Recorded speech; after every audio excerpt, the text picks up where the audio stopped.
समस्त को praise the Lord मोर प्रिय प्रभु लोक मैंने आसतु आज विषय को जानिबा जो जेते बेले जो संसारिक लोक मैंने आज पवित्र शास्त्र बाइबल को विश्वास करूना से माने गोटे भावुचंती कौन ये गोटे काल्पनिक विषय किंतु पवित्र वाक्य कौन कौची टिके आमे ध्यान शुणिबा आउ से लोक माननकु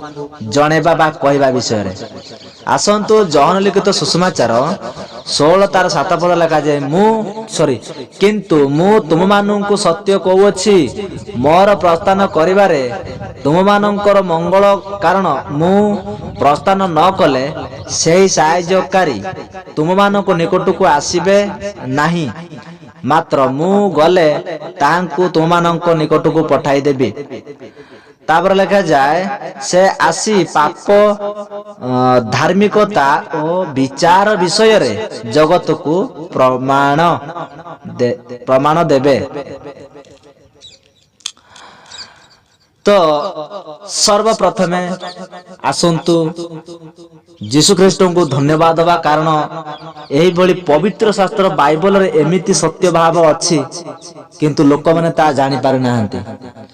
किंतु जो माने जानि छंती सेई माननकु प्रभु आहुरी आशीर्वाद करंतु जेमिति एई विषय गुडी को जो माने जानि नाहंती तांको निकटକୁ पहुंचेबा पाए। तो अनेक लोक आज लोक माने कहउतबे यीशु ख्रीष्ट को जतिका मारि देले सेते बेले सी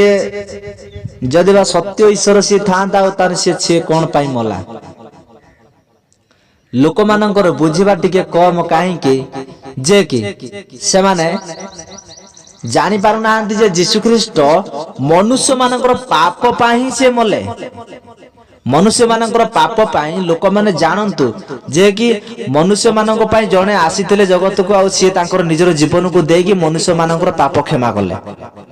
एतिक टिके लोक माने टिके जानिया पाई चेष्टा करूना सी किए जगत को आसिक आपण मानक पाई निजर जीवन को देले निजर कष्ट को केते सहिले एतिक टिके पाई लोक जानि पारु नांते आज से लोक माने कहउचंती पुणी से जदि सत्य ईश्वर ताने से कोन पाई से कंटार तीनटा कंटार पिटी देले आ से मरि गला। अरे भाई आपण मानकर पाप पाई एवं मोर मध्य पाप पाई से यीशु ख्रीष्ट चाहूतिले जे मनुष्य माने पापर और न रुहंतु पापरु से माने बंचिके रुहंतु मोर सेवा करंतु बोली आज पापर दास होइचंती मनुष्य माने पाप को कौन कर पाप को गोटे कौन कर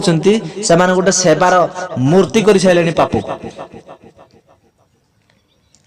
अनेक मनुष्य आज यही भाव में आसी अच्छा